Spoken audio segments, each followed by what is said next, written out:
In a modest garage on the outskirts of town, Marcus Thompson works through another sleepless night.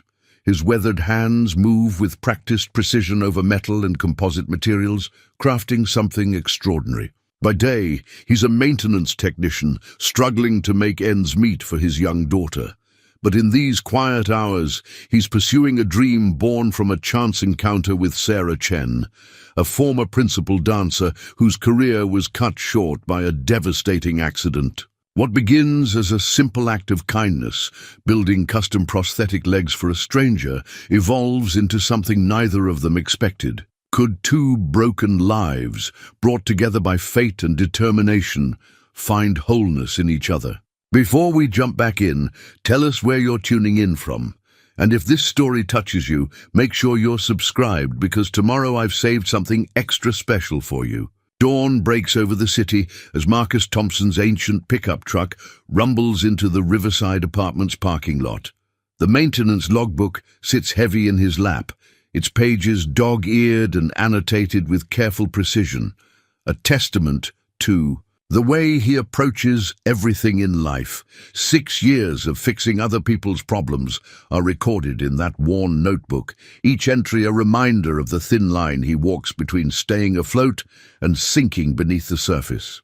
"Morning, Mr. Thompson," calls Mrs. Henderson from her first-floor window, already wrapped in her floral robe and clutching her morning coffee. "That radiator's acting up again." "I'll check it first thing, Mrs. H," he replies, his voice carrying the warmth that's earned him the trust of every tenant in the building. It's the same gentle tone he uses with Emma, his 8-year-old daughter, who's probably still curled up in her bed at Ms. Martinez's apartment next door. The morning routine is a carefully choreographed dance of its own. Drop Emma at the neighbors at 5:30 a.m., arrive at work by 6, tackle the most urgent repairs before the day gets too hot. The building's ancient infrastructure ensures there's never a shortage of work.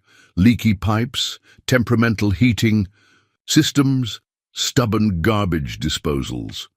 Each repair brings a small satisfaction, a tiny victory in a world that sometimes feels like it's held together with duct tape and prayer. His toolbox, passed down from his father, tells its own story. Each tool bears the marks of countless repairs, just as Marcus's hands carry their own history of calluses and scars. The younger maintenance workers who occasionally fill in for him rely on their shiny new gadgets, but Marcus knows the value of understanding the bones of a building, of feeling the rhythm of its systems.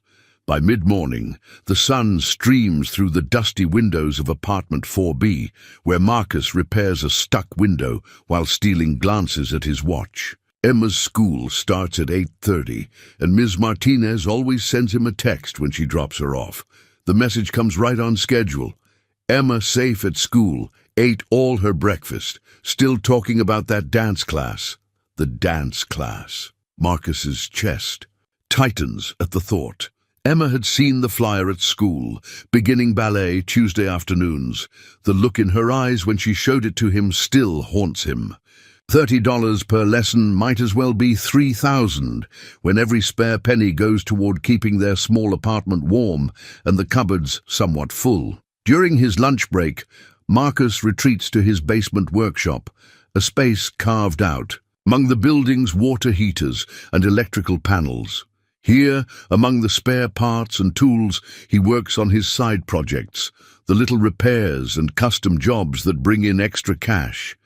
But lately, the workshop has become something more. In the corner, partially hidden behind an old tarp, sits his latest project, the beginnings of what he hopes will become something extraordinary. The afternoon brings more repairs, more friendly faces, more entries in the logbook.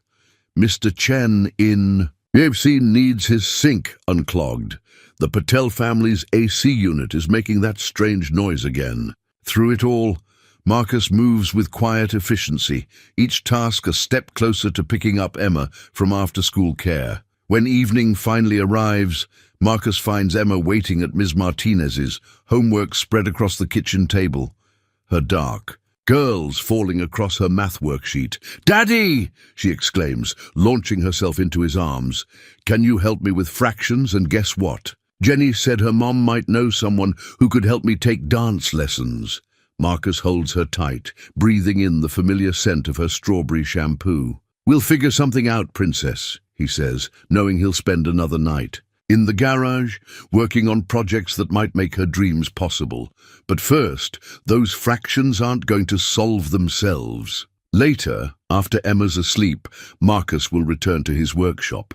The night hours are when he truly comes alive, when the quiet of the building allows his mind to wander beyond broken pipes and faulty wiring to possibilities that seem just out of reach. In these moments, surrounded by his tools and dreams, Marcus Thompson isn't just a maintenance man. He's a creator, an inventor, a father trying to build a better world for his little girl, one careful measurement at a time. The poster still hangs in Sarah Chen's living room, though she's moved it to the far corner where the afternoon shadows help obscure its presence. Rising Star leads Metropolitan Ballet's spring season, the headline declares, the words floating above a photograph of her mid-leap, body suspended in that perfect moment between earth and air. Sometimes, in the dark hours before dawn, she finds herself standing before it, fingers tracing the glass that protects a life that now feels like someone else's memory. 5 years ago, she had been preparing for her first season as principal. Dancer, 15 years of dedication had finally culminated in that moment, the announcement that would cement her place in the dance world. Sarah Chen, the girl who started ballet at 3, who practiced until her feet bled, who never took no for an answer, was about to become everything she'd dreamed of being. Her mother had kept every newspaper clipping, every program, every photograph. They fill albums that now gather dust in the spare bedroom, along with her collection of point shoes, each pair marked with the date and performance they'd been used for. The last entry reads, Final Rehearsal, February 15th, 2020. The next day, everything changed. The accident itself remains a blur in Sarah's memory. A taxi ride home after a late rehearsal, the screech of tires on wet pavement, the world spinning in terrible pirouettes. When she woke up 2 weeks later, the doctors spoke in gentle, measured tones about extensive damage, about microsurgery, about prosthetics. But all Sarah could think about was the spring season, now just 6 weeks away. Recovery became its own kind of performance. Physical therapy sessions replaced ballet classes, hospital corridors became her stage, and nurses served as her reluctant audience. Sarah approached rehabilitation with the same determination that had earned her the principal position. But some dances can't be mastered through sheer will alone. Now her days follow a different rhythm. She teaches online dance appreciation classes from her apartment, her computer camera carefully angled to show only her upper body. Her students, mostly retired adults looking to better understand the art form, don't need to know that their instructor watches ballet performances on mute because the sound of point shoes meeting the stage still brings tears to her eyes. The irony doesn't escape her that she's become even more intimate with the mechanics of movement, now that she can no longer dance. She studies the physics of balance, the engineering of prosthetic limbs, the way the human body compensates for loss. Her apartment has become a library of medical journals and dance theory books, an attempt to stay connected to the world that once defined her. The Metropolitan Ballet still sends her complimentary tickets to every performance. They pile up unopened. On her kitchen counter, each envelope a paper weight pressing down on her chest. The company's artistic director calls every few months, speaking hopefully about consulting positions, about teaching master classes, about staying involved in the dance community. Sarah always promises to think about it, both of them knowing she won't. It's the children she misses most, the young students she used to teach on weekends, their eager faces turned up toward her like flowers seeking the sun. Teaching had been more than just a supplementary income. It had been a way to pass on the joy that dance had given her, Now she can barely watch videos of children's recitals without feeling the phantom ache of movements her body can no longer perform. The maintenance request she'd submitted to the building manager sits on her coffee table, a reminder that life's mundane problems continue regardless of personal tragedy. The heating system in her apartment has been acting up, sending uncomfortable waves of hot air through the vents at random intervals. Under normal circumstances, she would have handled it herself. She'd always been practical that way, but now even simple household tasks require careful planning, and energy she can't always spare. Sarah moves to the window, her movements measured and deliberate. Below, early morning traffic flows through city streets like dancers, following invisible choreography. Somewhere out there, ballet studios are opening their doors, dancers are lacing up their shoes, dreams are taking flight. And here she stands, in an apartment that feels more like a museum of what was, waiting for a maintenance man to fix a heating system that, like her, refuses to function as it should. A notification pings on her phone. Another student enrolling in her online course. Looking forward to learning about the art of movement, the message reads. Sarah allows herself a small smile, bitter and sweet as dark chocolate. If only they knew how much she'd learned about movement since she lost the ability to dance. Emma's ballet slippers arrived in a second-hand box from the church donation center, scuffed pink satin with fraying ribbons that had seen better days. But to Emma Thompson, they might as well have been made of gold.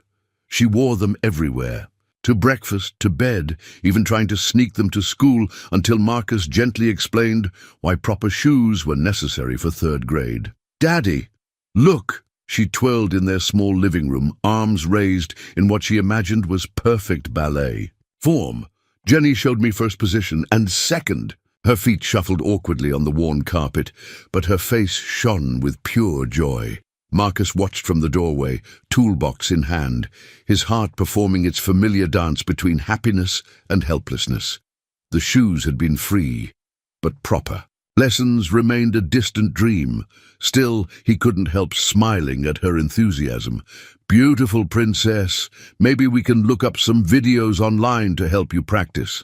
That morning, as Marcus made his way through his repair schedule, Emma's passion for dance kept spinning through his thoughts. When he reached apartment 7B, he barely registered the name on the work order, S. Chen, heating system inspection. The woman who opened the door sat in a wheelchair, her posture impossibly elegant despite her seated position. Something about her struck him immediately, a kind of quiet dignity that reminded him of his late wife. "Mr. Thompson, thank you for coming. The heat's been quite erratic." "Of course, Miss Chen. I'll take a look at the system." As he worked, he couldn't help noticing the space around him.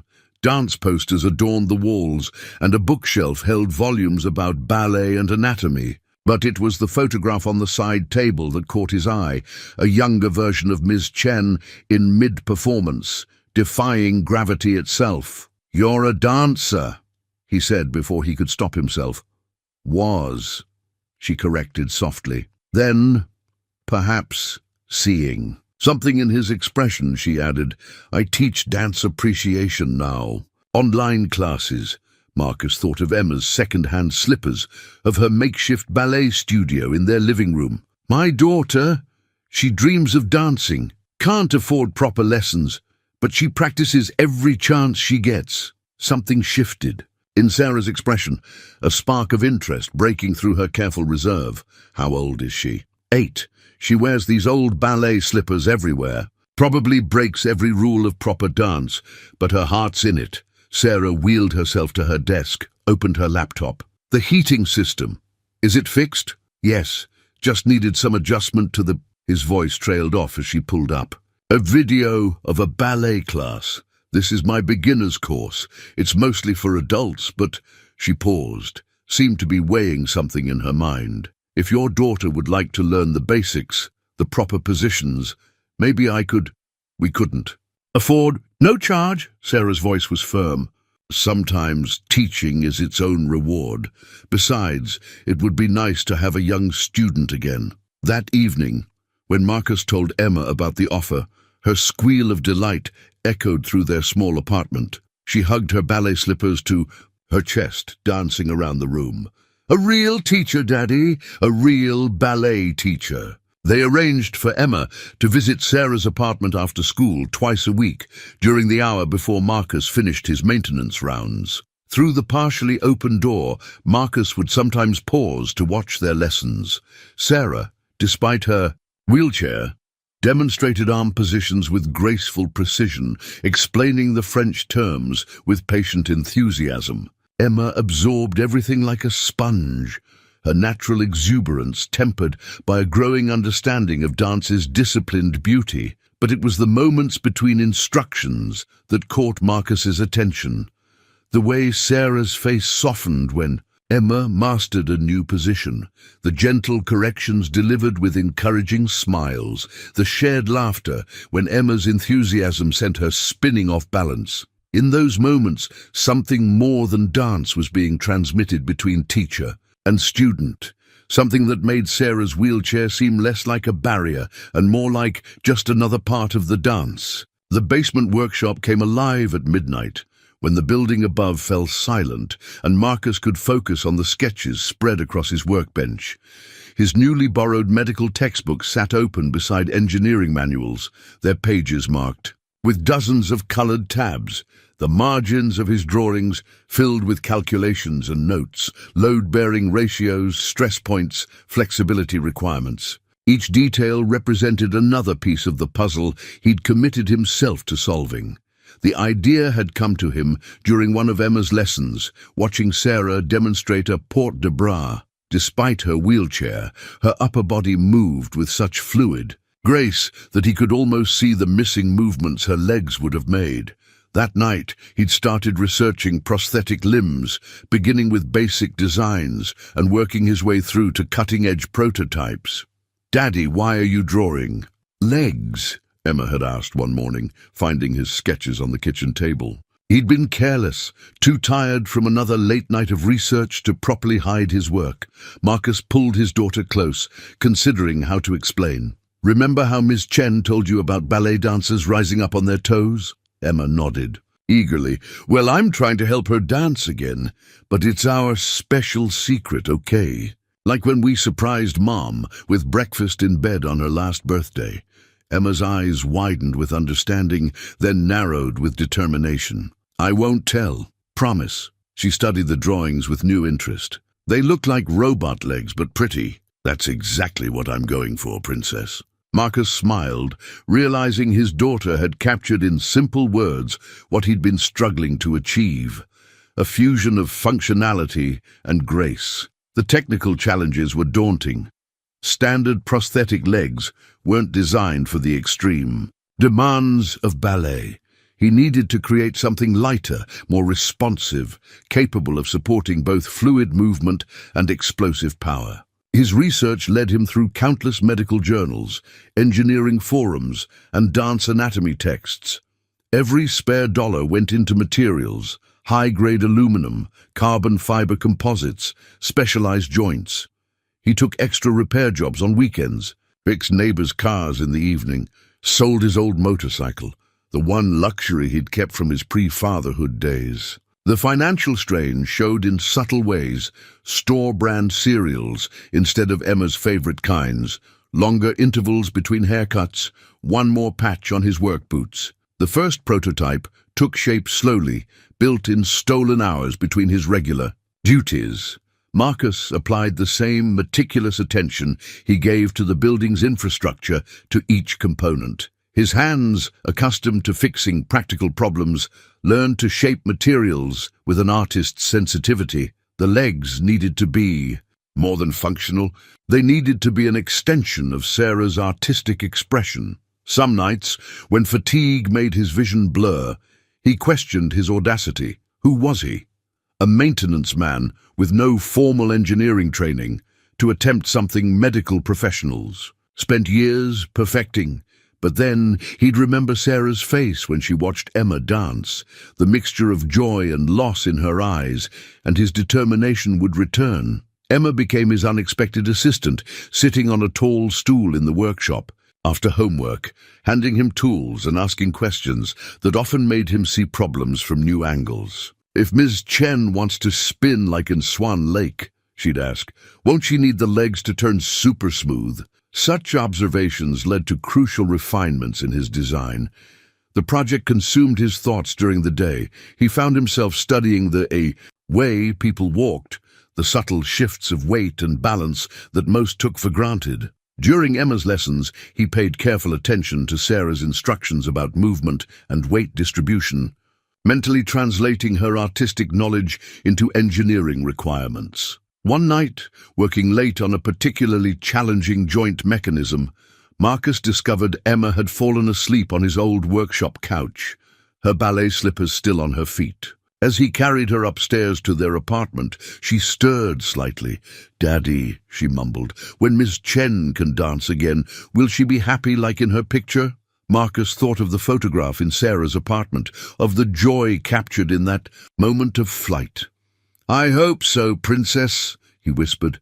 "I really hope so." Back in the workshop, he made one final adjustment to the joint before calling it a night. On his workbench, illuminated by the harsh fluorescent light, the partially completed prosthetic leg gleamed with possibility. In his mind, he could already see Sarah rising from her wheelchair, taking her first steps toward reclaiming the art that defined her life.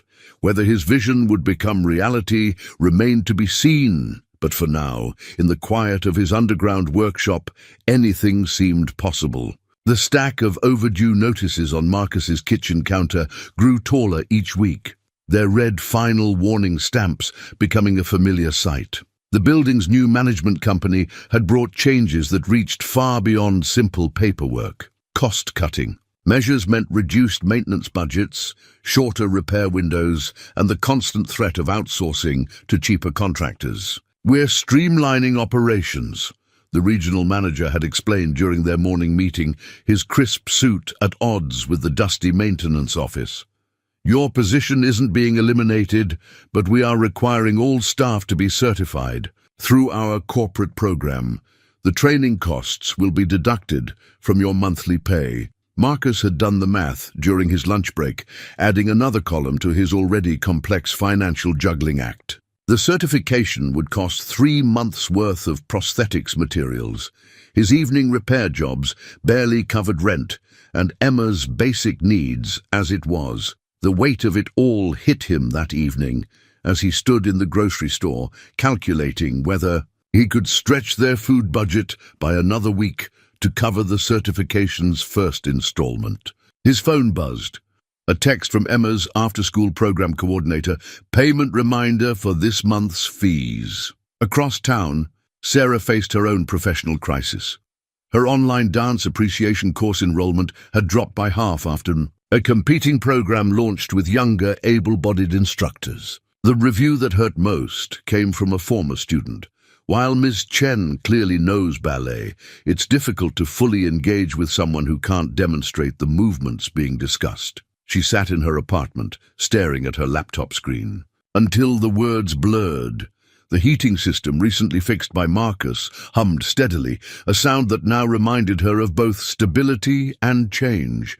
Her savings, carefully managed since the accident, wouldn't last forever. The insurance company had started sending letters questioning the necessity of some of her medical treatments. Emma's afternoon lessons became a bright spot for both of them, though they carried their own kind of pain. Today, the 8-year-old arrived bubbling with news about her school's upcoming dance recital. "Jenny says I can borrow her old costume," Emma explained, demonstrating a wobbly pirouette. "But I need new tights and real ballet shoes for the performance. Daddy said maybe next month, but I heard him talking about certification," Sarah finished, recognizing the worry beneath Emma's chatter.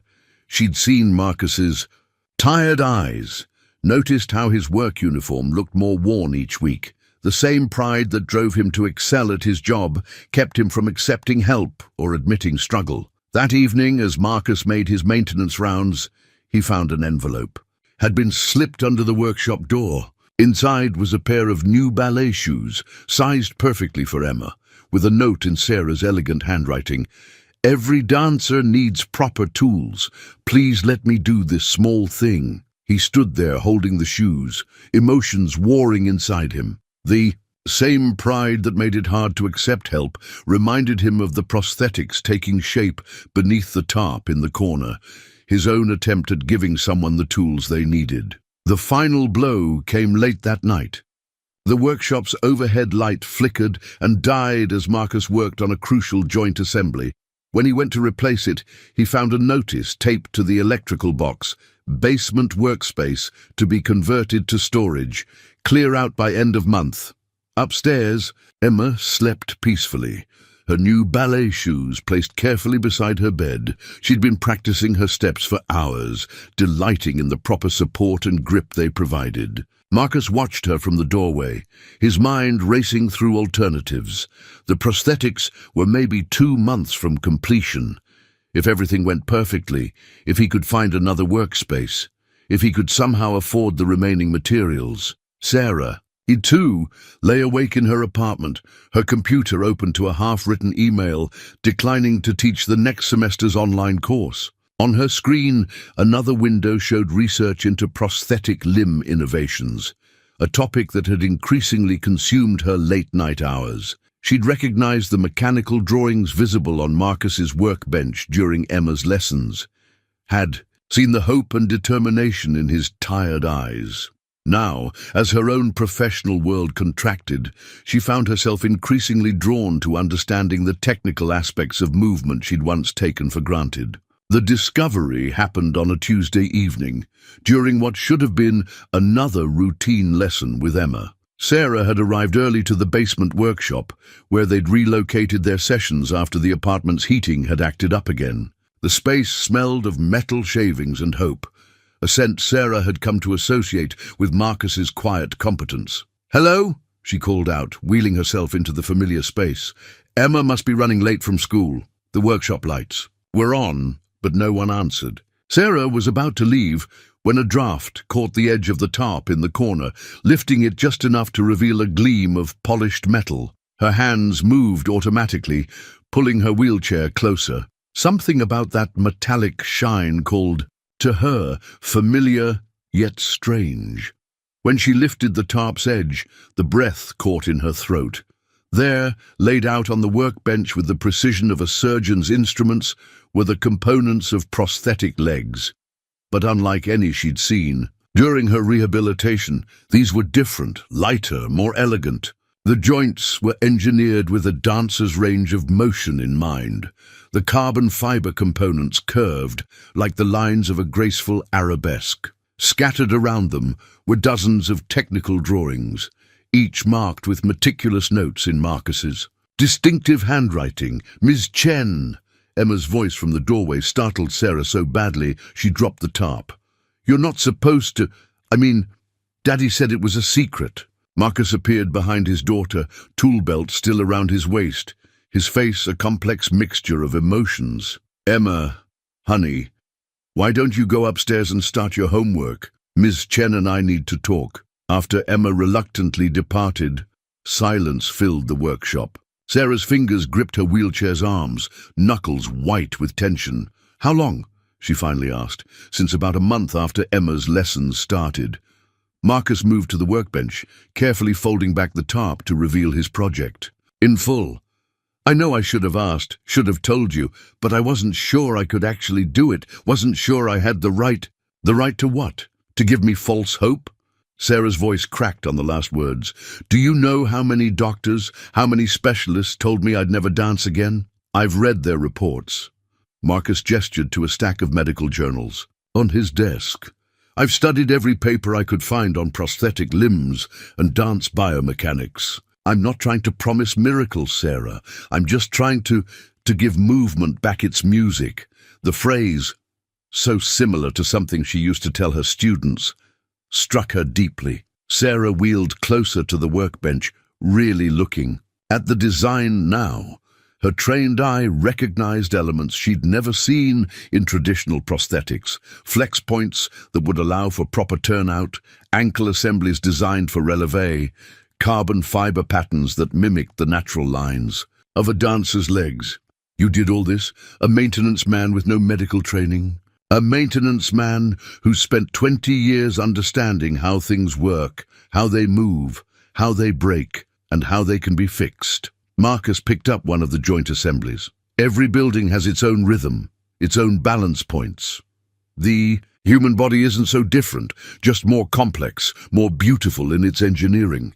Sarah reached out, her fingers hovering over the curved metal that could become part of her. "Why?" she whispered. "Why would you do this?" Marcus was quiet for a long moment, adjusting a component with absent precision. "Because every time Emma learns a new position, you teach her with your whole soul, even though it must hurt to watch. Because you gave my daughter ballet shoes when I couldn't.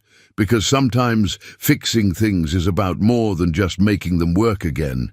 It's about making them sing." Tears slid down Sarah's cheeks as she traced the lines of what could be, her future. "These might not work," she said softly. "I might not be strong enough, might not be able to. Then we'll try something else. But I've watched you teach Emma. Your body remembers every movement, holds every line.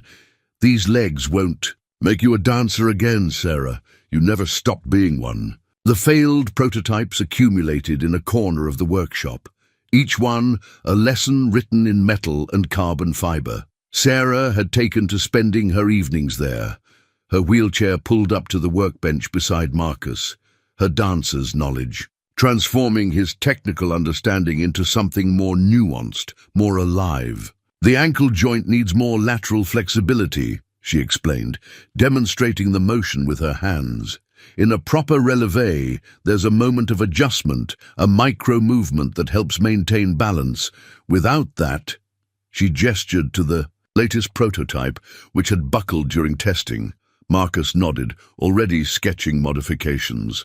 His original designs, he'd learned, had been too focused on power and stability. Sarah taught him about the subtle articulations that made dance possible, the countless tiny adjustments that happened between the grand movements. "It's like the building's heating system," he mused, earning a curious look from Sarah. "Everyone thinks it's just about pushing hot air through pipes, but it's really about understanding the way heat moves, how it flows differently through different spaces. Dance is like that. It's not just about the big movements, it's about all the little flows in between." They worked late into the night, Emma often curled up on the workshop couch with her homework, occasionally offering observations that made both adults pause and reconsider their approach. "When I'm spinning," she'd say, "it feels like my feet are having a conversation with the floor."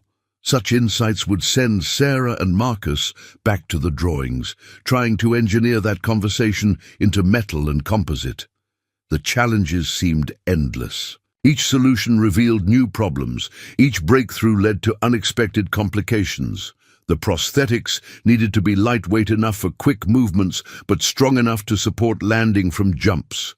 They needed to flex in multiple directions, while maintaining perfect stability, and they needed to somehow translate Sarah's intentions into fluid motion. "It's not working," Marcus muttered one night, after the 7th iteration of the ankle assembly failed stress testing. Tools scattered across the workbench, hours of careful adjustment undone in a moment of material failure. Maybe the doctors were right. Maybe this is beyond what's possible with current technology. Sarah wheeled closer, picking up the failed component. "Tell me what you see here," she said, holding it up to the light. "Tell me what you see as an engineer." "I see metal fatigue at the stress points. The carbon fiber layering isn't distributing force properly. The joint angles are—" He stopped as Sarah held up her hand. "Now tell me what you see as a father watching his daughter dance." Marcus's expression softened. "I see Emma doing her first proper pirouette last week. The way her whole face lit up when she found her balance. And what did you do when she fell trying to do it again? Helped her up, showed her how to spot her turns better. adjusted her, his eyes widened, adjusted her position to better distribute her weight. Sarah smiled. Every dancer falls, every performance has its imperfect moments, but we adjust, we adapt, we find new ways to express the movement. She turned the failed component in her hands. This isn't a failure, Marcus. It's just teaching us how to dance better. They stayed late that night, redesigning the ankle assembly from scratch.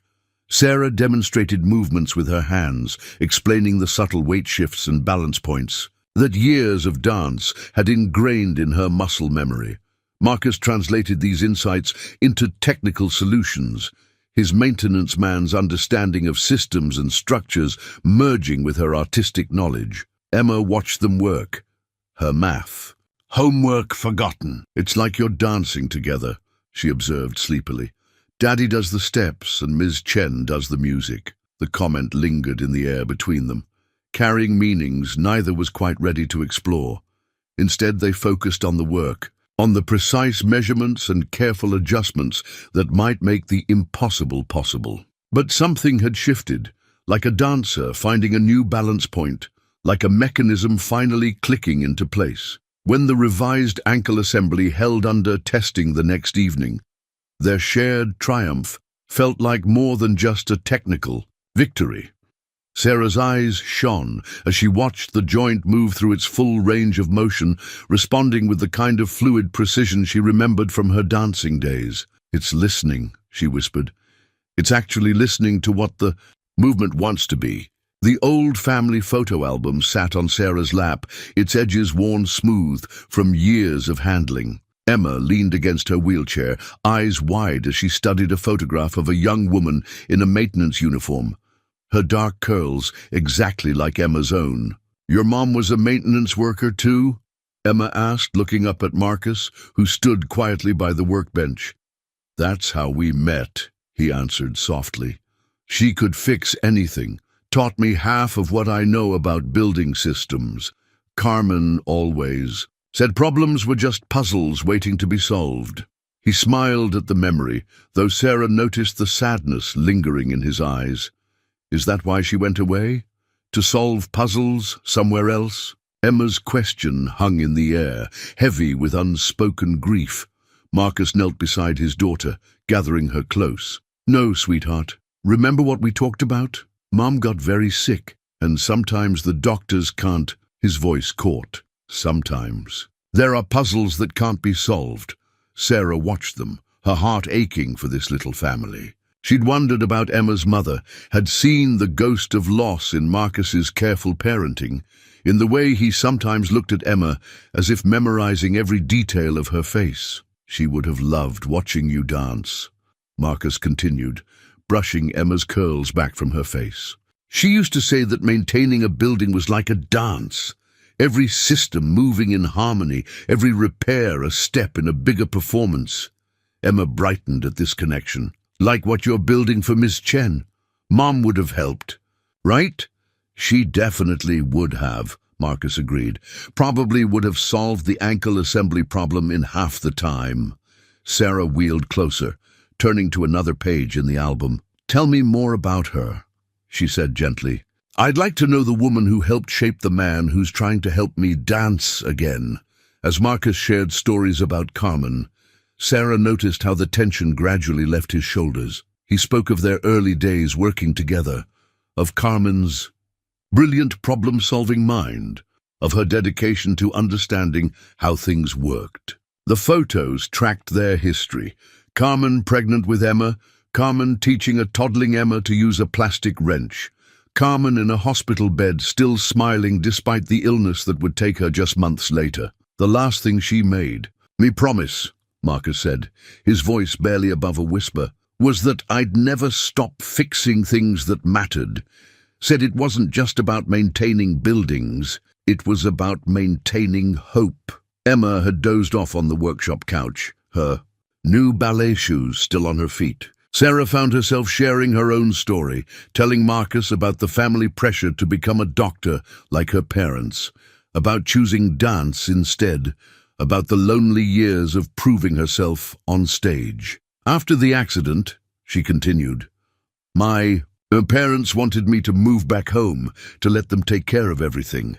But that felt like giving up the independence I'd fought so hard for. So here I am, teaching dance theory online and—" She gestured to the prosthetics project, "apparently inspiring unauthorized medical device engineering." Marcus chuckled softly. Carmen would have called it creative problem-solving outside traditional parameters. His expression grew serious. "I know this whole project might seem crazy, might not even work, but you're keeping your promise," Sarah finished. "Fixing things that matter." Their eyes met, holding a moment longer than necessary. Sarah felt something shift in the air between them, like the instant before a challenging dance sequence when, everything depends on timing and trust. The moment broke when Emma stirred, mumbling something about ballet in her sleep. Marcus moved to cover her with the old blanket they kept in the workshop, his movements gentle and practiced. Sarah said, watching him with his daughter, "Carmen was right about maintenance being a dance. I've watched you these past months, with Emma, with the building, with this project. Every move you make is about keeping things in balance, about understanding the rhythm of what's needed." Marcus busied himself with the prosthetics, but Sarah caught the flush of color in his cheeks. "Speaking of rhythm," he said, clearly deflecting, "I think I've figured out how to improve the response time in the knee joint. If we adjust the tension here—" He demonstrated the modification. Sarah allowed the subject change, but something had fundamentally shifted in their relationship.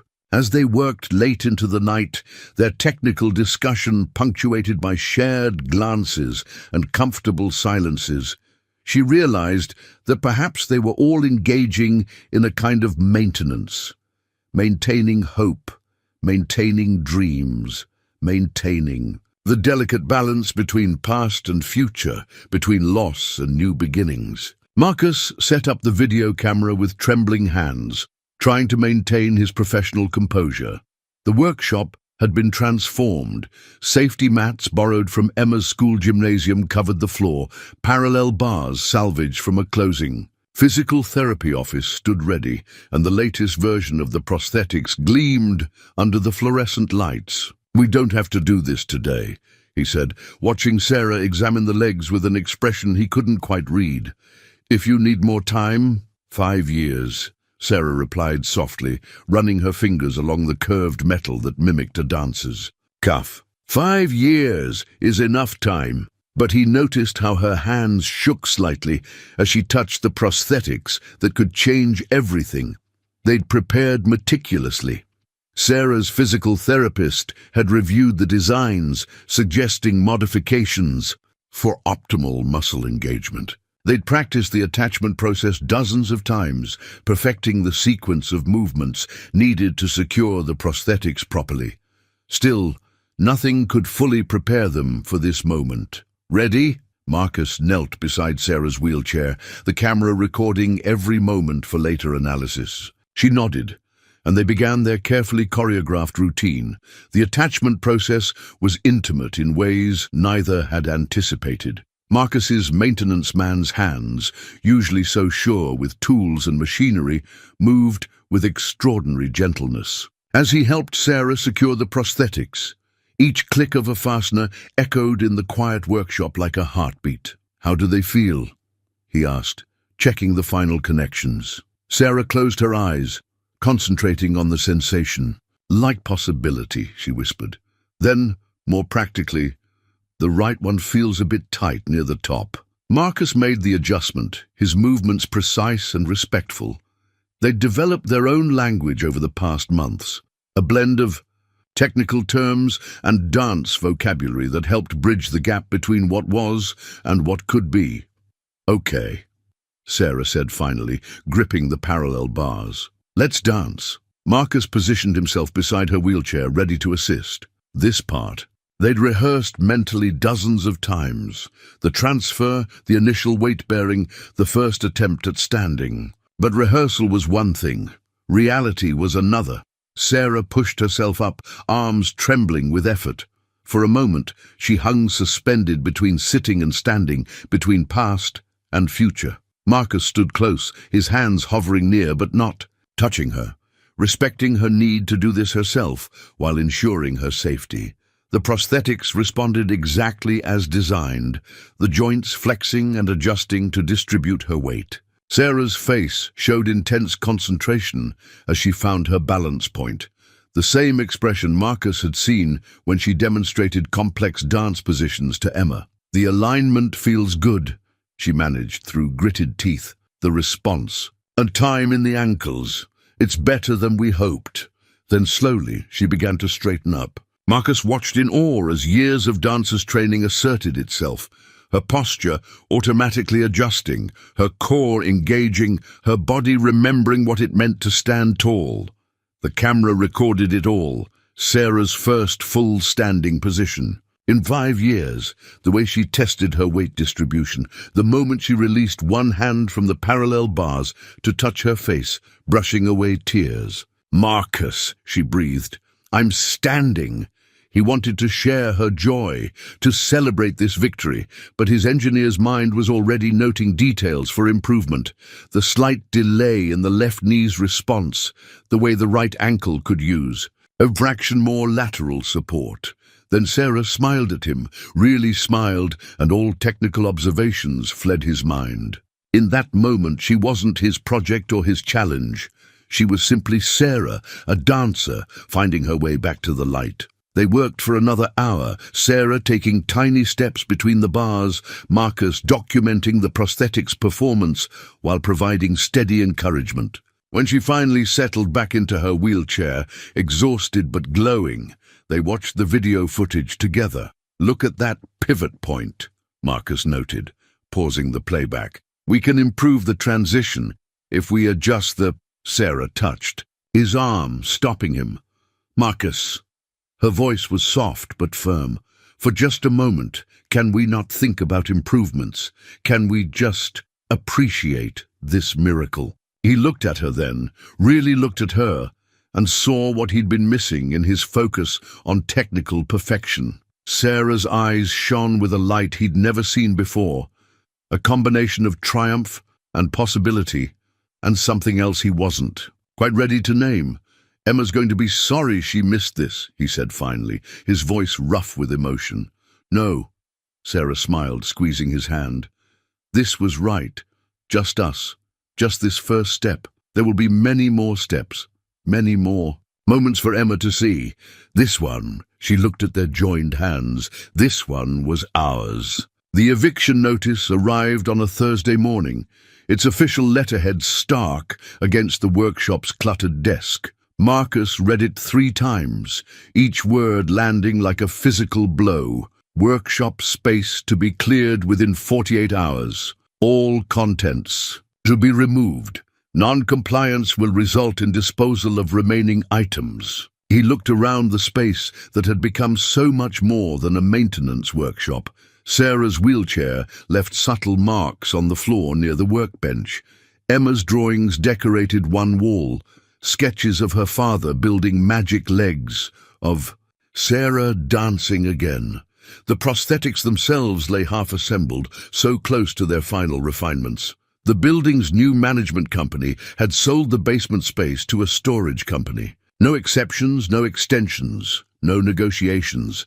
Marcus's years of service meant nothing in the face of corporate efficiency. Upstairs, the rent increase notice for his apartment waited in his mailbox, along with Emma's school invoice for next semester's activities. The certification program's final payment was due next week. The walls of his carefully balanced life were closing in, and for the first time since Carmen's death, Marcus felt truly afraid. He was still staring at the notice when Sarah arrived for their afternoon session. She read his expression before, seeing the paper in his hands. "What's wrong?" "They're taking the workshop." His voice sounded distant to his own ears. 2 days to clear everything out. "The new company wants to install storage units." Sarah wheeled closer, taking the notice from his unresisting fingers. "But the prosthetics. We're so close to the final adjustments. Where will you—" "I don't know." Marcus sank onto the workshop stool, the weight of multiple crises pressing down on him. The apartment rent's going up too. Emma's school fees, the certification costs. He ran a hand through his hair, a gesture Sarah had come to recognize as his tell for deep distress. I can't lose this job. Emma needs stability, She needs her father to stop carrying everything alone. Sarah interrupted firmly. She pulled a folder from her bag, one she'd brought today with nervous determination. I've been working on something. I wasn't sure how to bring it up, but now she handed him the folder. Look at this. Inside was a proposal for a foundation. Preliminary paperwork already filled out. The mission statement caught his eye: to provide innovative prosthetic solutions for dancers and athletes, combining engineering expertise with artistic understanding. I don't understand, Marcus said, turning pages filled with grant possibilities. Potential donors, partnership opportunities. My parents weren't just doctors, they were medical investors. They've been begging me to get involved in healthcare innovation since the accident. Sarah moved closer, her eyes intense. What you've created here, Marcus, it's not just about helping me dance again. It could help others too, but we need proper funding, proper space. Sarah, I'm a maintenance man with a workshop hobby. I can't run a foundation. No, she agreed, but you can be the lead engineer while I handle the business side. My parents' connections, your innovation, my understanding of dancers' needs. She touched his hand. We could help so many people, Marcus, and, she added softly, we could pay you what you're actually worth. The possibility hung in the air between them. Dazzling but daunting. It's too much risk, he protested weakly. Emma needs security, not her father chasing impossible dreams. What does Emma see when she watches you work on these prosthetics? Sarah challenged. She sees her father refusing to accept limitations, fighting to help others, creating something beautiful from nothing but hope and determination. That's the security she needs, knowing that dreams are worth fighting for. Marcus looked at the prosthetics on his workbench, thinking of all the late nights, the careful adjustments, the moment Sarah first stood. If it failed, then we'd fail trying to do something extraordinary, Sarah finished. Just like every dancer risks falling every time they leap. But oh, Marcus. Her eyes shone with tears and conviction. Think of how beautiful the dance and could be. The eviction notice lay forgotten on the desk as they bent over the proposal together, hope rising like music in the cluttered workshop that had brought them to this moment of choice. The theatre rental agreement lay unsigned on the small table between them, its formal language a stark contrast to the intimate atmosphere of Sarah's apartment. Outside, evening settled over the city, but neither Sarah nor Marcus had moved to turn on the lights, letting the growing darkness match their serious mood. The Spencer Theatre, Marcus read from the contract. 3 weeks from now. Sarah, that's perfect timing, she finished, her voice steady despite the tremor in her hands. The foundation paperwork will be complete, the prosthetics will be ready, and she took a deep breath. It's the anniversary of my accident. Marcus looked up, sharply. Is that why you chose it? Partly. Sarah wheeled to her window where city lights were beginning to twinkle like stars. 5 years ago I thought I'd never dance again. Now! She turned back to face him, her expression fierce with determination. Now I want to show everyone that some endings are just different beginnings. The plan had come to her during their last workshop session, watching Emma practice her recital routine. The girl had stumbled, recovered, then incorporated the stumble into her dance, as if it had been intentional all along. Sometimes mistakes make the dance better, Emma had announced, and Sarah had felt something click into place in her mind. It won't be a traditional performance, she explained to Marcus now. I want to tell the whole story, from the accident to this moment, show the struggle, the adaptation, the beauty in learning to dance differently. She moved to her desk, pulling out preliminary choreography notes. See these transition points. They're designed to highlight the prosthetics' capabilities while acknowledging their limitations. It's not about pretending nothing changed. It's about celebrating the change itself. Marcus studied the notes, his engineer's mind already calculating stress points and load distributions. The spinning sequence here, he pointed to a particular notation, will need to modify the ankle assembly to handle the torque. Can you do it in time? His eyes met hers. I'll find a way. The words carried the weight of every late night, every careful adjustment, every shared moment of triumph and frustration. The temporary workshop they'd rented wasn't as convenient as the basement space had been, but it came with something more valuable: possibility. Sarah's parents had provided the initial funding to secure it, along with their cautious blessing for the foundation project. It's not the medical career we imagined for you, her father had said, but maybe it's the one you were meant for. Emma had adapted to the new space with characteristic enthusiasm, declaring that it looked more like a real inventor's lab. She'd even created a sign for the door, the place where dancing dreams come true, decorated with wobbly stars and musical notes.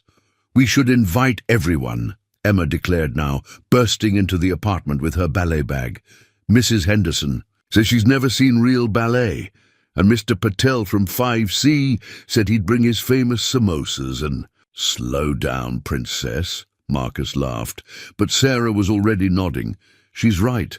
This isn't just about launching the foundation or showcasing the technology. It's about community, all the people who've been part of this journey without even knowing it. She pulled out her phone, scrolling through her contacts. My old dance company would help with the technical aspects of staging. Some of them have been asking to visit anyway. And my old ballet teachers, Emma added excitedly. They could see what Daddy built and how Ms. Chen is going to dance again, and we need to consider security, Marcus interjected gently. Insurance, medical personnel on standby, if anything went wrong. It won't. Sarah's voice was soft but certain. Because this performance isn't about perfection, it's about possibility. About showing that broken things can be rebuilt into something new and beautiful. She reached for his hand. Just like someone taught me. They worked late into the night, planning sequences, calculating risks, dreaming possibilities. Emma fell, asleep on Sarah's couch, her ballet shoes clutched to her chest. Looking at her daughter, Marcus felt the familiar ache of missing Carmen mixed with something new. The sense that their little family had somehow expanded, grown into something different, but no less precious. 3 weeks, Sarah murmured, making final notes on the rental agreement. 3 weeks to change everything. No, Marcus corrected quietly. Everything already changed. 3 weeks to show the world how. The smell of garlic and ginger filled Sarah's apartment as Marcus stirred the wok, following Carmen's old recipe written in her precise handwriting. Emma sat at the counter, carefully measuring sauce ingredients, while Sarah chopped vegetables, with the same precision she once used to mark out dance steps on a stage. These impromptu family dinners had become more frequent as performance preparations intensified. Tonight's meal was a welcome break from long hours of rehearsal and technical adjustments, though shop drawings and choreography notes still covered half the dining table. Mom used to say cooking is like dancing, Emma commented, adding measured spoonfuls of soy sauce to the bowl. You have to feel the rhythm and trust your instincts. Sarah caught Marcus's slight pause in his stirring, saw the gentle smile that always appeared when Emma shared memories of Carmen. These days, the memories seemed to bring more warmth than pain, as if joy was slowly reclaiming territory once held by grief. Your mom was right, Sarah said, sliding her perfectly diced carrots into a bowl. It's all about timing and partnership. She glanced at Marcus, their eyes meeting briefly before both looked away, suddenly conscious of the layers of meaning in her words. The prosthetics project had transformed their relationship in ways neither had anticipated. Hours of working together had created an intimacy that went beyond their professional collaboration. They'd developed a shorthand of gestures and half-finished sentences, could read each other's moods in the smallest shifts of expression. Dad, "You're doing that thing again," Emma announced, breaking their moment of mutual awareness. "What thing?" Marcus asked, turning back to the wok. "That thing where you and Ms. Chen look at each other like you're having a whole conversation without talking." Emma's matter-of-fact observation hung in the air, carrying the simple clarity of a child's perception. Sarah busied herself with the table settings, grateful her wheeled position hid her flushed cheeks. Marcus cleared his throat, mumbling something about checking the rice. After dinner, Emma sprawled on the couch with her homework, while Sarah and Marcus cleared the table, moving around each other with the same unconscious coordination they'd developed in the workshop. "Carmen would have loved this recipe," Sarah said softly, passing Marcus a plate to dry. "The balance of flavors is perfect." She was always adjusting it, trying to get it exactly right. Marcus smiled at the memory, kind of like how we keep tweaking the prosthetics calibration.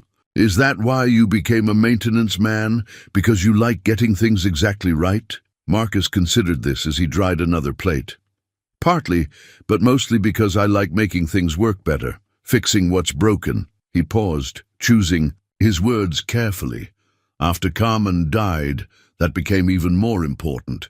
If I could fix everything else, maybe it would help fix us too." Sarah reached for his hand, her fingers still damp from the dishwater. "Some things can't be fixed, Marcus, but they can be rebuilt, made into something new." Their fingers intertwined on the counter, neither acknowledging the contact directly, but neither pulling away. From the living room came the sound of Emma, humming her recital music as she worked on her math problems. "I'm scared, Sarah," Marcus admitted quietly. "Not just about the performance or the foundation. About—" He squeezed her hand gently. "Us. Emma's already lost one mother. If this doesn't work—" "Hey," Sarah tugged his hand until he turned to face her. "First of all, I'm not trying to replace Carmen. Emma's memories of her mother are precious, and they always will be. But maybe—" She took a deep breath. "Maybe there's room for new memories too, new kinds of family." Marcus knelt beside her wheelchair, their joined hands resting in her lap. "When did you know," he asked, "that this was becoming more than just a project? Remember? That night, when the ankle assembly finally worked. When you said the joint was dancing with gravity instead of fighting it." Sarah smiled at the memory. "That's when I realized you didn't just understand the mechanics of movement. You understood. It's poetry too. For me," Marcus said slowly, "it was watching you teach Emma, seeing how you never let her give up, how you helped her find her own way to move through the world. Just like—" He swallowed hard. "Just like Carmen would have done." From the living room, Emma's voice interrupted their moment. "If you're done being mushy in there, can someone help me with fractions?" They broke apart with quiet laughter, the tension of the moment dissolving into comfortable warmth. As Marcus moved to help Emma, Sarah watched them together, thinking about all the different ways people could dance through life. Sometimes in pairs, sometimes alone, sometimes in new combinations that defied traditional choreography. The prosthetics project had started as an attempt to rebuild her dancing career. Somewhere along the way, it had become about rebuilding something far more fundamental. The human capacity for connection, for adaptation, for love in all its unexpected forms. The local newspaper article started small, a human interest story buried on page 6. "Maintenance man builds hope, a modern fairy tale," read the headline above a photo of Marcus at his workbench. Sarah had worried the story might seem exploitative, but the journalist, Mrs. Henderson's niece, had captured something genuine about their journey. By sunset, Sarah's phone wouldn't stop ringing. Local TV stations wanted interviews. Dance companies from 3 states asked about the foundation. Her inbox filled with messages from other dancers facing similar challenges, each story an echo of her own struggles. "Did you see?" Emma burst into the workshop after school, brandishing her tablet. "We're trending. Jenny's mom shared the article. And now everyone's sharing it, and there's all these comments about how it's like a movie." Marcus looked up from the prosthetics' final calibration, his expression a mix of pride and uncertainty. Maybe we should have waited until after the performance to go public. Too late now, Sarah said, wheeling over to show him her phone. The theatre's already gotten calls about tickets. They want to know if we're planning additional shows. The attention brought unexpected challenges. Equipment suppliers, hearing about the project, sent proposals for partnerships. Medical technology firms requested meetings. Sarah's parents called with both congratulations and concerns about liability issues. We need to be careful, Marcus said that evening, after Emma had gone home with Ms. Martinez. If we make promises, we can't keep. We're not promising miracles, Sarah interrupted, reaching for his hand. We're showing what's possible when people refuse to accept limitations. She smiled, remembering his words from months ago, when they keep fixing things that matter. The building's residents had become their unofficial support team. Mrs. Henderson organized a phone tree to handle media inquiries. Mr. Patel, who worked in public relations, helped draft press statements. The teenagers from 4C created a social media strategy, teaching Marcus and Sarah about hashtags and viral marketing. But with visibility came vulnerability. A medical device manufacturer's blog questioned the safety of amateur prosthetics. A dance critic wondered publicly if the performance would be inspiration exploitation. Sarah's former dance company director called, voice careful with concern. Are you sure you're ready for this kind of exposure? The pressure began to show, in small ways. Marcus double-checked every component, worried that public scrutiny would find flaws in his design. Sarah pushed herself harder in rehearsals, determined to prove that this wasn't just a publicity stunt. Emma noticed the tension during their dinner at Sarah's apartment. You both look scared, she observed, setting down her fork, like Jenny, before her piano recital. But remember what you told her, Miss Chen, that being scared means you're about to do something really brave. Sarah exchanged a look with Marcus, remembering all the quiet moments that had led them here. The late-night adjustments, the small victories, the shared dreams that had grown larger than they'd imagined. Your daughter, Sarah said softly, to Marcus, is becoming quite the philosopher. A knock at the door interrupted their meal. It was Mrs. Henderson, clutching a stack of papers. You need to see these, she said, spreading letters across the dining table. They've been arriving all day. The letters came from throughout the city.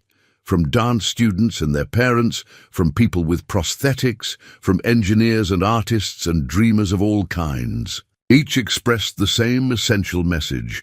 Thank you for showing us what's possible. This one's my favorite, Mrs. Henderson said, holding up a crayon drawing from a 7-year-old girl. It showed a stick figure dancing on rainbow-colored legs, with the words, "Now I know I can dance too," written in wobbly letters. Marcus stared at the drawing for a long moment. I've been thinking about the wrong thing, he said finally, worrying about criticism, about technical perfection. But this, he touched the child's artwork gently, this is why we're doing it. Sarah wheeled closer, leaning against him. It's not just about me dancing again, is it? It's about everyone who needs to believe in possibility. Emma gathered the letters into a neat pile. Can we put these up in the workshop so you can see them while you're working? The next day, the workshop walls bloomed with hope. Letters, drawings, messages from strangers becoming part of their extended family of dreamers. The local news vans outside might come and go, but these paper witnesses would remain, reminding them that their private miracle had become a public promise. The foundation proposal draft covered Sarah's dining table, pages of legal documents interspersed with Marcus's technical drawings and letters from potential beneficiaries. Through the open window, spring air carried the scent of new beginnings, matching the mood of possibility in the room. The Thompson Chen Foundation for Adaptive Movement, Sarah read from the mission statement. Are you sure about putting your name first? Marcus looked up from where he was reviewing equipment costs. I told you, it should be just Chen. I'm just the maintenance man who who revolutionized prosthetic design for dancers, Sarah interrupted firmly. Besides, Emma pointed out that Thompson Chen sounds like a dance step, out of the mouths of babes, right? They'd been working on the foundation structure for weeks, trying to transform their shared vision into something concrete. Sarah's parents had connected them with medical technology experts and non-profit advisors. Marcus's practical knowledge of building systems had surprisingly translated well into building organizational frameworks. "Look at this," Sarah said, wheeling to her laptop. "Another inquiry from a gymnastics program in Seattle. They have 3 athletes who could benefit from custom prosthetics." She pulled up a video of a young gymnast working on the balance beam, her determination visible even through the grainy footage. "This is why we need to think bigger than just dance." Marcus moved to watch over her shoulder, his presence warm and steady behind her. "The basic principles could be adapted for different sports. We'd need to modify the stress tolerances, adjust the response times." His voice took on the focused tone she'd come to love, the one that meant his mind was already solving problems. "That's not all," Sarah continued, opening another email. "A visual arts college wants to know if we could design prosthetics specifically for sculptors and painters, and there's a musician looking for legs that would let her operate piano pedals. Each case would need custom solutions," Marcus mused, already sketching ideas on a nearby notepad. "We'd need a proper workshop, testing facilities, and a staff," Sarah added. "Engineers, physical therapists, movement specialists." She pulled out a budget projection. "My parents' investment group is interested, but they want to see a sustainable business model." Emma looked up from her homework corner, where she'd been quietly drawing. "Will you help kids too? Because Lily in my class has a prosthetic arm, but she says it's hard to do art projects with it." Marcus and Sarah exchanged a look, their personal journey expanding yet again through a child's perspective. "That's exactly the kind of problem we want to solve, Princess," Marcus said. "But it means we'll be very busy. Are you okay with sharing us with other families?" Emma considered this seriously. "As long as we still have dance lessons and family dinners, and—" she hesitated, then continued with 8-year-old directness, "as long as Sarah still comes to my recitals like a real mom would." The room fell silent. Sarah felt tears prick her eyes as Marcus knelt beside his daughter. "Emma, honey, we've talked about this. Sarah isn't trying to replace—" "I know," Emma interrupted. "Mom is mom. But Sarah's family too now, right? Different but still family. Like how her special legs will be different from regular legs, but still help her dance." Sarah wheeled closer, her heart full. "I'd be honored to come to all your recitals, Emma. And yes, we're family, in our own unique way." Marcus squeezed both their hands, then returned to the foundation paperwork with suspiciously bright eyes. "So, about the organizational structure." They worked late into the evening, their discussion flowing between technical specifications and broader dreams. The foundation wasn't just about prosthetics anymore. It was about reimagining what was possible, about building bridges between technology and art, about creating family in unexpected places. Sarah's phone buzzed with a message from her father. "Board member candidates list attached. Also, your mother wants to know if Emma has any food allergies for Sunday dinner." "They're really all in, aren't they?" Marcus said, reading over her shoulder. "The medical technology connections, the funding network, the—" He smiled. "Family dinners." "Scared," Sarah teased, but her eyes were serious. "Terrified," he admitted. "But the good kind of terrified, like right before you fix something that everyone said couldn't be fixed." Emma had fallen asleep on the couch, her latest drawing visible on the coffee table, a sketch of 3 figures in front of a building labeled Thompson Chen Foundation, with dozens of stick figures dancing around them. "Look at that," Sarah said softly. "She drew me standing." "She's drawn you standing for months now," Marcus revealed. "Ever since the day I showed her the first designs. She never doubted it would work." Sarah studied the drawing, seeing it through new eyes. The three figures were holding hands, forming their own kind of dance. She saw us too, didn't she? This new pattern we're creating.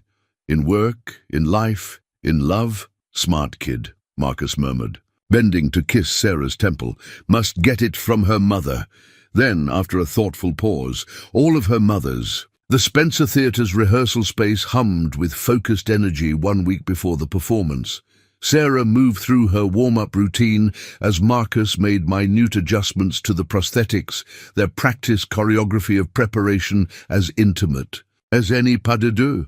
The left ankle's responding a microsecond slower on the releve transition, Sarah noted, executing another careful rise. Years of performance experience blended with her new technical knowledge, giving her feedback a precision that Marcus had come to rely on. Could be the temperature difference in the theatre, he mused, reaching for his tools. The calibration was perfect in the workshop, but this space is cooler. His hands moved with practiced efficiency, each adjustment backed by countless hours of refinement. From the wings, Emma watched with their small support team, Sarah's former dance partner Michael, who'd volunteered to spot her more challenging sequences, Dr. Rivera, their consulting physical therapist, and Mrs. Henderson, who'd appointed herself unofficial stage manager. "Remember," Dr. Rivera called out, as Sarah prepared to attempt a complex turn sequence, "you're not just testing the prosthetics, you're testing a whole new way of moving. Listen to your body's limits." Sarah nodded, but Marcus caught the familiar determination in her eyes. It was the same look she'd had during their first standing session, the same fierce hope that had carried them through months of trial and error. Ready? Michael moved into position, his hands hovering near but not touching Sarah's waist. They'd discovered that traditional partner support points needed rethinking with the prosthetics, leading to modified choreography that highlighted this new form of dance. The music began, a piece specially composed for the performance, weaving classical themes with contemporary rhythms. Sarah initiated the turn sequence, her upper body flowing with inherited grace, while the prosthetics responded to her movements with mechanical precision. 1 turn, 2, 3. Marcus held his breath, engineering mind cataloguing every microsecond of response time. On the 4th turn, the left ankle caught slightly, throwing off Sarah's rhythm. She stumbled, Michael stepping in smoothly to steady her. "I'm fine," she said before anyone could speak, but Marcus was already moving forward, tools ready. "No, really," she insisted, running her hands over the prosthetics. "That was my error, not the equipment. I rushed the transition." "Sarah," Marcus started, recognizing the strain in her voice. "We have 1 week," she cut him off. 1 week to prove this isn't just a publicity stunt or a feel-good story. 1 week to show every disabled dancer out there that their dreams don't have to end. I need to nail this sequence." Emma approached from the wings, her small face serious. "Ms. Chen, remember what you told me about my recital? How being perfect isn't as important as being real?" Sarah's expression softened as Marcus hid a smile. Their daughter had an uncanny ability to cut through tension with simple wisdom. "Besides," Emma continued, "isn't this performance supposed to show how you dance differently now? So maybe the dance should be different too." Michael snapped his fingers. "She's right, Sarah. What if we modify the sequence? Instead of fighting the prosthetic's natural pause between turns, we incorporate it. Make it part of the choreography, a moment of suspension that highlights the unique beauty of this new form of movement." The suggestion sparked a flurry of activity. Marcus made notes about the ankle's behavior, while Sarah and Michael experimented with timing. Dr. Rivera offered insights about weight distribution, and Mrs. Henderson documented everything with meticulous attention to detail. Hours later, as the rehearsal space emptied, Sarah remained at the bar, slowly working through fundamental positions. Marcus packed his tools, watching her in the mirror. "I know that look," he said softly. "You're wondering if it's enough." Sarah met his eyes in the reflection. "Everything's different. The way I move, the way I feel the music, the way I understand space. I used to dance from here. She touched her feet, then her heart. Now I dance from everywhere. Mind, body, spirit, even these beautiful machines you've built. But will they understand? Marcus moved behind her, placing his hands on her shoulders. They'll understand because you'll show them, not just the dance, but the journey. Every modified step, every adapted movement, it's all part of the story we're telling. Our story, Sarah corrected, reaching up to cover his hand with hers. Speaking of which, she nodded toward the wings where Emma had fallen asleep on. A pile of practice mats, her own ballet shoes clutched to her chest. Marcus gazed at their daughter, and his heart skipped at how naturally he now thought of her as theirs. Before turning back to Sarah, 1 week, he echoed her earlier words, but with anticipation rather than anxiety. 1 week to show the world what we've built together, the foundation, the dance. He squeezed her shoulders gently. The family. Sarah rose en pointe, the prosthetics responding smoothly to her command, lifting her into a perfect balance between what was and what could be. Then let's make it count, she said, and began to dance again, writing their future in movement. The Spencer Theatre hummed with anticipation, every seat filled, the air electric with possibility. Backstage, Sarah sat in her wheelchair one last time, letting Marcus make his final adjustments to the prosthetics. His hands moved with familiar tenderness, each touch a combination of technical precision and intimate understanding. Everything's perfect, he murmured, but continued checking anyway. Sarah covered his busy hands with hers, stilling them. Marcus, she said softly, it's time to stop fixing and start believing. In her dressing room mirror, she could see Emma in her special junior stagehand outfit, proudly wearing the Thompson Chen Foundation badge that matched the ones given to all their team members. The girl was practically vibrating with excitement. As she helped Mrs. Henderson organize the performance notes, the prosthetics gleamed under the dressing room lights, no longer looking like medical devices or mechanical substitutes, but like extensions of Sarah's art, sculptural elements that would help tell their story.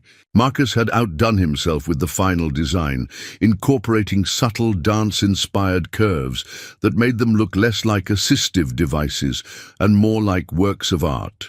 Places in 5 minutes, Michael called from the doorway. He'd been rock solid.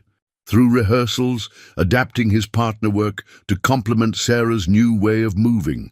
Now he gave her an encouraging nod. The house is full. He even saw some representatives from major dance companies in the audience. Sarah closed her eyes, centering herself.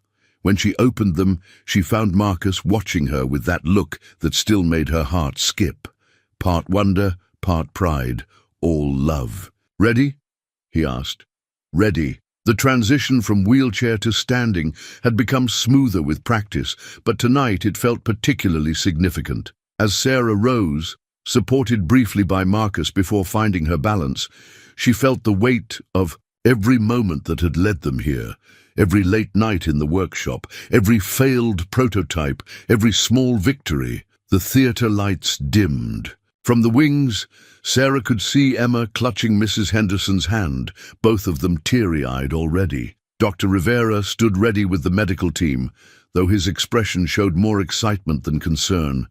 The foundation board members, including Sarah's parents, sat in the front row, her father already dabbing at his eyes with a handkerchief. The music began, soft, hesitant notes that echoed Sarah's first tentative steps after the accident. She moved into the spotlight alone, her entrance deliberately showing the mechanical precision of the prosthetics. This wasn't about hiding her disability or pretending nothing had changed. This was about dancing with change itself. The first sequence was technically simple, but emotionally complex. Movements that demonstrated the meeting point between flesh and machine, between what was lost and what was found. Sarah felt the prosthetics responding perfectly, Marcus's engineering harmonizing with her artistry in ways that still amazed her. As the music built, Michael joined her on stage. Their modified pas de deux drew gasps from the audience as they transformed traditional ballet partnering into something new. Where once he would have lifted her, now they created counterbalances. Where traditional techniques wouldn't work, they'd invented new ones. The pivotal moment came during the turn sequence that had worried them in rehearsals. Sarah began the turns, feeling the subtle pause in the left ankle that they'd transformed from flaw to feature. One turn, two, three. On the fourth, she let the prosthetic's natural rhythm guide her into a moment of suspended balance that hadn't existed in classical ballet before this night. The audience's collective intake of breath told her they understood. This wasn't just dance adapted to limitations, but dance evolving into new forms of beauty. As the performance built to its climax, Sarah felt herself moving beyond technique, beyond conscious thought. The prosthetics had become truly part of her, responding to her impulses like natural extensions of her artist's soul. She danced her journey, the loss, the discovery, the love that had helped rebuild not just her body, but her heart. The final sequence was a solo, deliberately echoing the classical variations she'd performed before the accident, but transformed into something both familiar and revolutionary. As she moved through the steps that Marcus had helped make possible, she felt the years of separation from her art falling away. When the music ended, Sarah held her final pose, balanced en pointe, arms lifted in both triumph and offering. For a moment, the theatre held its breath. Then Emma's voice broke the silence. "That's my mom." The spell broke, and the audience erupted. As applause thundered through the theatre, Sarah felt tears streaming down her face. In the wings, Marcus stood with their daughter, both of them glowing with pride and joy. Sarah looked past the standing ovation toward her family, knowing that while the dance would end, their greatest performance, the art of building a life together, was just beginning. The Foundation's launch invitation featured a photograph that captured everything without showing any faces. A man's weathered hands adjusting a gleaming prosthetic limb, a child's small fingers holding ballet shoes, a woman's elegant arm reaching upward in a dance pose. Below the image, the words spoke their promise to the world: Thompson Chen Foundation for Adaptive Movement, because every body can dance. 1 month after the performance, the former maintenance workshop had been transformed. Clean white walls displayed framed letters from their first supporters. Emma's crude drawings of magic legs hung proudly beside sophisticated technical blueprints, and a steady stream of visitors brought new challenges and possibilities. Sarah sat at her desk, no wheelchair needed today, with the latest version of the prosthetics responding like extensions of her own spirit, reviewing applications from their first round of potential beneficiaries. A young gymnast from Seattle, a martial artist from Boston, a violin teacher who wanted to stand while conducting her orchestra. "Dad! Ms. Chen, look what came!" Emma burst through the door, still in her school clothes, waving a letter.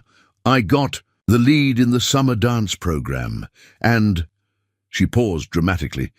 "They want to know if you'll both speak at the opening ceremony, about how dance can be different, but still beautiful." Marcus appeared from his new engineering lab, tools still in hand. "That's wonderful, Princess." He shared a smile with Sarah, both remembering their own first performance just weeks ago. The Foundation's success had exceeded their hopes. Medical technology firms sought partnerships, dance companies requested consultations, and their inbox overflowed with stories from people who saw their own possibilities reflected in Sarah's dance. "Did you show them your surprise?" Marcus asked Emma, who lit up and ran to her backpack. She returned with a carefully folded piece of paper, architectural plans for the Foundation's permanent home. The building would house engineering labs, dance studios, and a small theatre, all designed to celebrate and explore adaptive movement. "Look," Emma pointed to a detail in the plans. "There's a special workshop space, like your old one, but bigger. And the theatre has stars on the ceiling, like the ones we used to draw. And she traced the foundation's logo, now featured prominently on the facade. Our whole family's name is there. Sarah felt Marcus's hand slip into hers as they watched. The daughter explained her vision for their future. The simple gesture carried echoes of every late night in the workshop, every small victory. Every moment of doubt transformed into determination. "Speaking of family," Sarah said, squeezing Marcus's hand, "how would you feel about making it official, all of us?" Emma's squeal of delight drowned out Marcus's more composed response, but his shining eyes and swift kiss told Sarah everything she needed to know. Later that evening, as they watched Emma practice her dance routine in the foundation studio, Sarah leaned against Marcus and whispered, "Thank you for fixing what mattered." "No," he corrected softly. "Thank you for showing me that sometimes the most beautiful fixes aren't repairs at all. They're transformations into something entirely new." Above them, stars twinkled through the studio skylight, dancing their own eternal choreography, witnesses to the endless possibilities of love, determination, and the courage to move in new ways through the world.